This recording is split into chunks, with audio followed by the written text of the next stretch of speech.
Auzubillahi minash-shaytanir-rajim. Bismillahir-rahmanir-rahim. Nahmaduhu wa nusalli ala rasulihil kareem. Amma ba'd. Auzubillahi minash-shaytanir-rajim. Bismillahir-rahmanir-rahim. So I'm Khurram Elahi again. Here I am with another lecture. In my last lecture, I spoke about how insightful Quran is.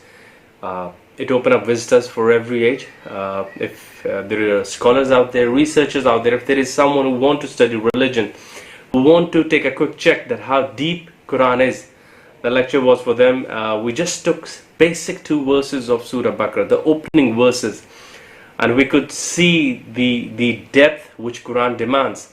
Even after the lecture, I was thinking that even the most basic book demands certain forms of qualification from the reader. Imagine if you read a good literature or a novel or a poem or a book of science, it changes you. And here we're talking about Quran. So while we're reading it, we should take a counter check on ourselves, that is it transforming us or not. And this is where we talked about Hudal lil Muttaqeen. There is only Hadayat for those who practice it, who consider themselves always in the sight of the God. Today I'm about to talk about the topic which is quite popular among the youth, the people who are connected with science. Rather, everyone should be connected with that topic, and that is the creation of universe. So today we're going to talk about the creation of the universe in the light of Quran. It's going to be a really interesting one, by the way. To the people who had some interest in Greek philosophy, they say that only nothing can come from nothing. It's a very old saying in Greeks कि सिर्फ कुछ नहीं से कुछ नहीं आ सकता और कुछ होने से कुछ आ सकता है. And there is a very famous verse of Ahmed Javed साहब, दागे अदम है धो लीजिए, आज होना मयस्सर है हो लीजिए. So the presence of this movement could only arrive from the presence, and if there is not presence already out there and there was an absence, then this movement should also be absence. And if that absence is changed into presence, then there is a mighty being, or there is a intelligent designer who is doing that. So quoting a wonderful verse from Quran, innahu huwa bismillahir rahmanir rahim, innahu huwa yubdi'u wa yu'id, indeed it is who originates and repeats. अगर हम इसको कुछ यूँ समझें कि खुदा है, वो खुदा ही तो है जो चीज़ों को गैब से हाजिर में लाता है, खुदा ही तो है जो गैब को हजूर बख्शता है, who gives or allows absence to be present. So this is just an opening verse for our today's lecture, because from now on we'll be focusing more on purely from the terms of physics or cosmology. So one of the famous verses, when I was recording for my television show, I was so amazed to know that why Muslim scholars or scientists never went through that verse. And that verse is from Surah Al-Anbiya, and it says, "Avalam yaral lazina kafaru anna samawati wal arda kanat ratkan fafataqnahuma." O you infidels, O you disbelievers, don't you see that this land and sky were at one place and we tore them apart? If you translate that in Urdu, it speaks like, ऐ कुफार तुम देखते नहीं कि ज़मीन और आसमां एक जगह पे थे और हमने पाड़ कर अलग कर दिया. Someone with very rudimentary knowledge of physics could tell that the God is highlighting or giving you a signal of the Big Bang, when all the universe was contracted into one dense, infinitely small particle which was not visible but was so dense that it had all the secrets of the universe, and that God tore him apart. So on the atheistic side, even today you would open up Google Scholar and you would see research papers coming in every day, that how that singularity broke up, where all the secrets or all the universes were piled up into one particle, and how it broke up. That's a big question, by the way. And they keep on coming up with more and more theories. Some philosophers plus physicists, people like Friedrich Nietzsche, even considers that it is an eternal recurrence from the universe expands and contracts and expands and contracts, and it keeps on going like that. But that doesn't make sense anymore. Why the design is so intelligent that it expands and contracts, and without an intelligent being out there, I mean, why would this eternal recurrence would take place, though we know that there is a second law of thermodynamics which the universe would lose its energy, and it is not necessary the next design would be as exactly to the previous one. But I mean, it gives me pain telling this, that it's more like word to word point of singularity discussed in Quran, word to word Big Bang discussed in Quran. Avalam yarallazina kafirun samawati walarza kanat ratkan fafataknahuma. And precisely in English it comes like, have not those who disbelieve seen that the heavens and earth were once a solid mass, then ripped apart them. So it is indeed the time for the young scholars and researchers out there to open up the Quran and thoroughly go through it, and while keeping the earlier knowledge of various subjects intact with you while opening up the book, while opening up the meta book rather, and you could drive up the answers for your particular fields. मुझे एक अहम वाक़या याद आ रहा है जो कि Stephen Hawking की किताब ब्रीफ हिस्ट्री ऑफ टाइम का पहला वाक़या है। पहला सफ़ा है कि शायद बर्टन रसल थे और वो एक लेक्चर दे रहे थे, और एक खातून, और he was talking about the universe, that how big it is, और वहाँ पे खातून ने हाथ खड़ा किया और उसने कहा, Russell you know nothing about science. उसने कहा ऐसा क्यों है? उसने कहा because you're saying that the earth is revolving and rotating in the universe and it is running from one place to another, but that's not the truth, because I've heard that universe is on the back of a turtle. तो Russell ने कहा, the old woman, if that is true, that the earth is on the back of a turtle, then what the turtle is standing on? And then the old woman replied, Russell, you know nothing about science, because it's turtle all the way down. So earlier, even the best of the scientists had to take all heretic claims to tell people that the universe was at one place and then it tore apart, because earlier we had very different theories even till late Christianity. But in Islam, the creation of the physical universe, the universe which we are experiencing, the mundane life of the human beings, it's a very clear-cut verse which tells you that how the universe came into being, how the physical universe came into being. Moving forward, I would like to highlight another wonderful verse for the researchers out there, that the way Quran states, Summastawa ila samai wahiya dukhan. Then he directed himself to the heaven while it was smoke. Again, if someone has gone through an epic book, First 3 Minutes by Stephen Weinberg, and there he states, and he talks about the first 3 minutes which took place after the Big Bang, which we just read.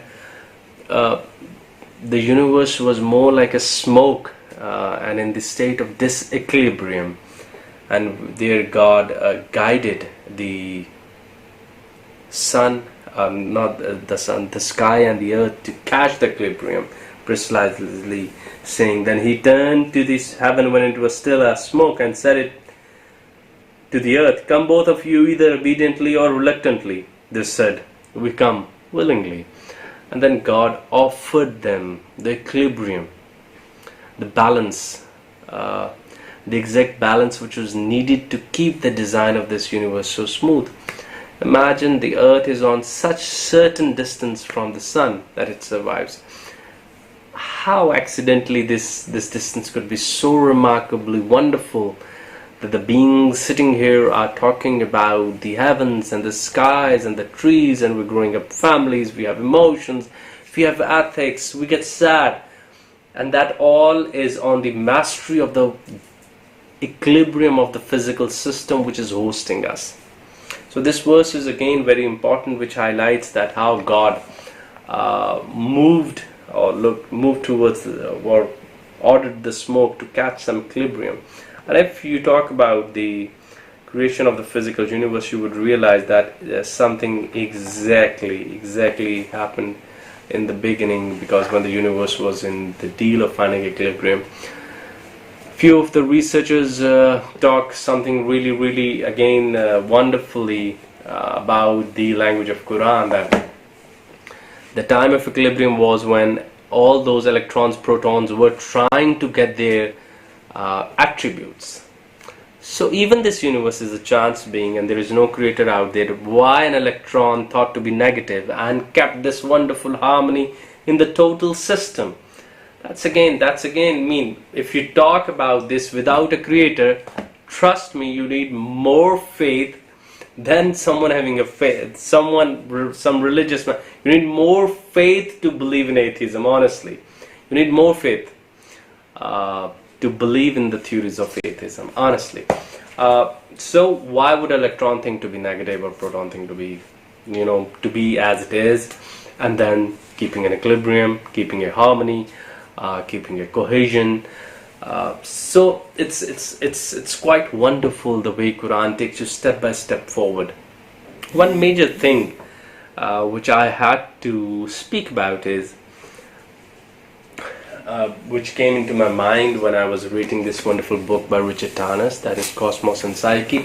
Richard Tarnas is the same man who wrote the book The Passion of the Western Mind. He's quite a thorough, was a wonderful writer, obviously. And he quotes that that the moment we see in the cosmological model, we see a parallel change in the psychological model of the universe. So when I talk about the Muslim mind or the religious brain or religious worldview, trust me, it means a lot the way I believe about the universe. So when I say I'm a Muslim, alhamdulillah, my theory is perfectly correct and in harmony with the modern science. So there is no clash between my psyche and the way modern cosmological system thinks, and my psyche doesn't stand on some weak theory or something which has or a war has been waged to prove my religious thing right. Not at all. We know that when Ptolemaic model from the Greeks were used, that which was more world or earth oriented, that the whole universe rotates around the sun, and ultimately we saw so many disputes until the Copernican revolution came. But the best thing about the Copernican revolution is that the psychological models of the universe changed all the way around. This struggle should not have been seen by the Muslim mind, because my theory is already correct and in alliance with the science. And this alliance is not had been pushed. Imagine this verse, that अवलम यरल लज़ीना काफ़िरून समाति वला ज़काना तरतन फ़फ़तकना, ए कुफ़ार तुम देखते नहीं ज़मीन आसमां जगह थे, हमने पाड़ कर अलग कर दिया. It's precisely its Big Bang. So my psychological model should not be a resistance or a hindrance for the modern thinking way or the science anyway at all. By the way, I would be coming in the next lecture that does a religion stops you from asking questions, and I would precisely be using Quran and Hadith. Rather, I would be using more of Quran to prove. That lecture might be a bit concise in its time and duration, but it would only be using Quran to show you that how much Quran had been or has been encouraging to ask questions. So when we move forward, we know about the universe, that when universe was making, when the Big Bang took place, the whole universe was contracted into one spot, and that spot was really dense, and it had all the secrets of the universe, all the multiverses, and all the nebulas and stars, and our solar system, one of the tiniest one, by the way, was contracted in that. But till the time of Hubble telescope, it wasn't sure the universe is expanding or contracting, or is it still, or is it what proper word should I use in English, या वो साकित है और well distributed है अपनी space के अंदर. तो Hubble telescope से पहले हम ये नहीं जानते थे कि कायनात फैल रही है, सिकुड़ रही है, मुंजमद है. But now we know, since the Hubble telescope is telling us that the universe is expanding, because हम जिन stars की lights देख रहे थे वो बदल रही है. That means those stars are going really far. और our solar system is not the only one. तो हम जब बाकियों से reference लेते हैं तो वो दूर जा रहे हैं और वो बहुत तेज़ी से दूर जा रहे हैं. तो वहाँ से हमें इस बात का एहसास होता है कि जो कायनात है वो एक्सपैंड कर रही है. और जब मुझे प्रिसाइजली कुरान से इस बात को देखना होता है तो there's a beautiful verse which says, and I usually quote it, وَالسَّمَاءَ بَنَيْنَهَا بِأَيْدٍ وَإِنَّا لِمُوسِعُونَ, and the heaven we constructed with strength and we are expanding. And heaven, the heavenly bodies, heaven word I've used here, that means the stars and the skies up there. So that clearly reflects that universe is in its expanding phase, and we are expanding this universe with the power which was exerted to create the Big Bang. Certainly, now I'm gonna talk in more romantic sense. Just imagine when the Big Bang took place, the blue was so fast that sometimes I, as a scholar, assume that so many 50,000 million years passed, and just immediately I appear into this screen and I start speaking because the pressure of the first kun was so loud that it is keeping the pressure of life alive till now, and the whole universe is expanding. So और आसमानों को हमने हाथों से बना यकीनन हम इसको कुशादा कर रहे हैं, इसको फैलाए चले जा रहे हैं.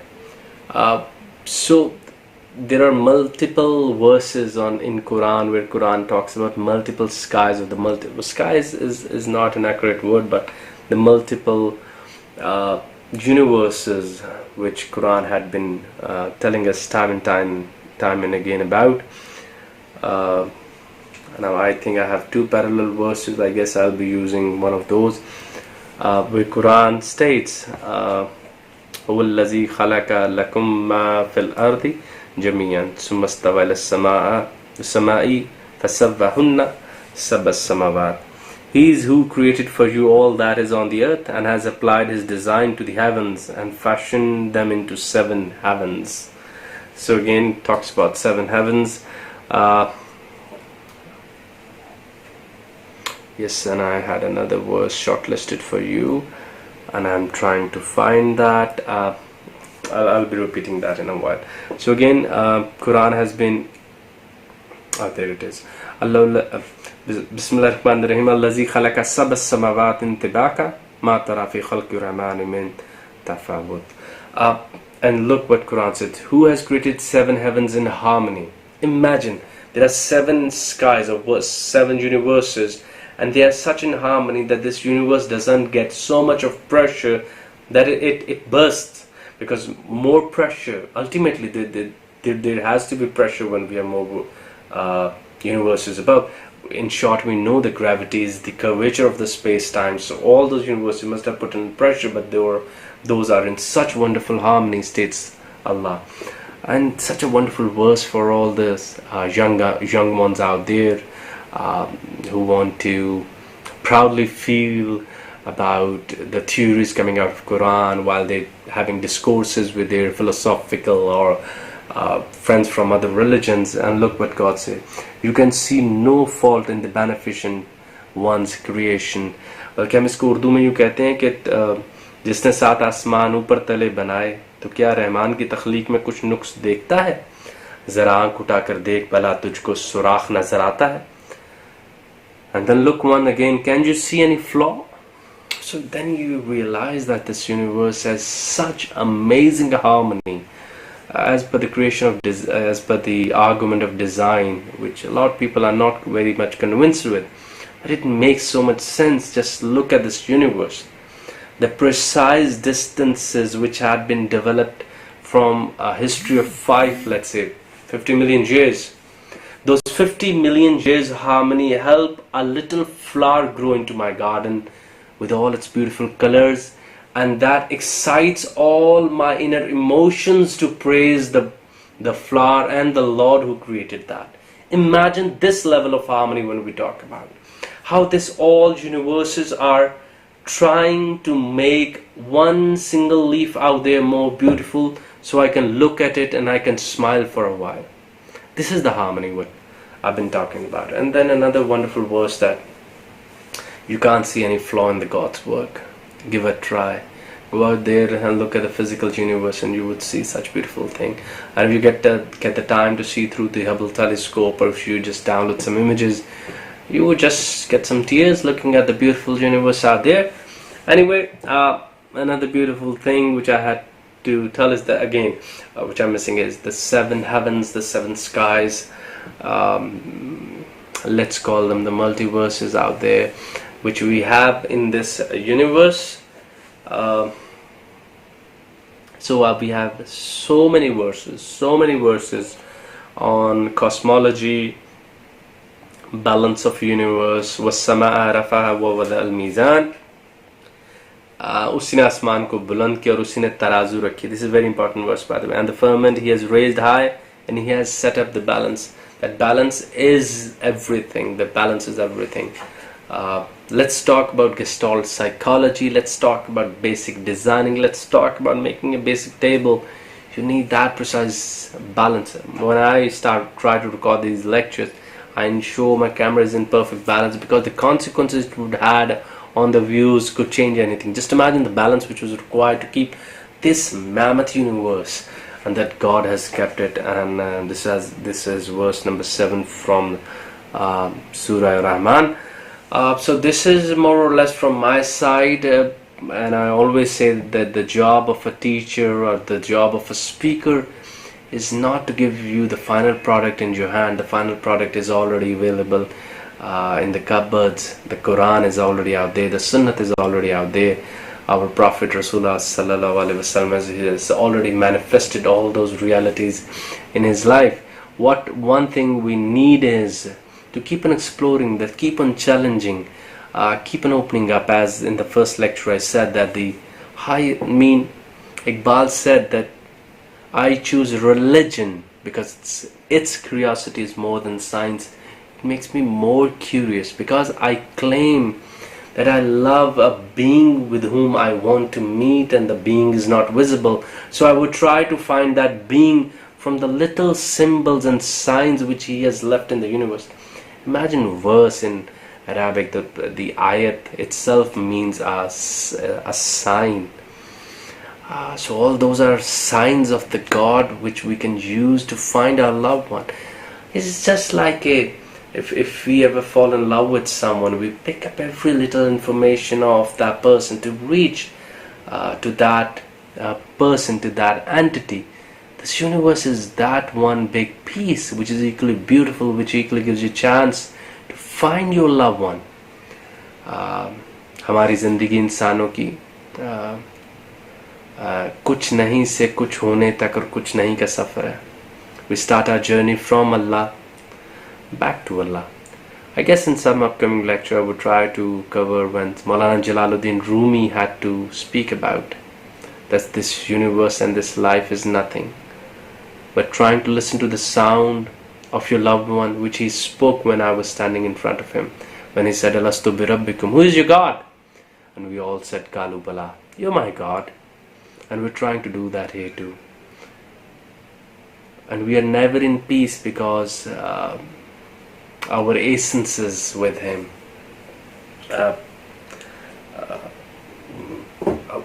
Dr. Allama Muhammad Iqbal very beautifully said, एक दानिश नूरानी, एक दानिश बुरहानी, दानिश बुरहानी हैरत की फरावानी.